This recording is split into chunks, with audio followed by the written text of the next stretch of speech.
உங்களுக்கான இன்றைய பிரபஞ்ச வார்த்தை. பெறுவதற்கான விரைவான வழி கொடுப்பதாகும். ஏனெனில் கொடுப்பது அதற்கு நேரெதிர் விளைவான பெறுவதை ஆரம்பமாக்குகிறது.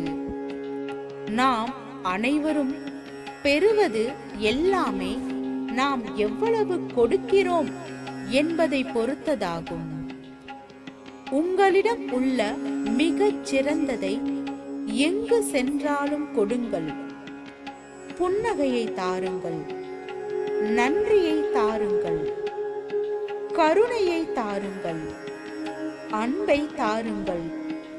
நீங்கள் கொடுப்பது எந்தவிதமான எதிர்பார்ப்பும் இல்லாமல் இருக்க வேண்டும். கொடுப்பது என்பது உங்களது மகிழ்ச்சிக்காக மட்டுமே இருக்க வேண்டும். பிரபஞ்சம் அனைத்தும் உங்களுக்கு அளிக்கும். வாழ்க வளமுடன்.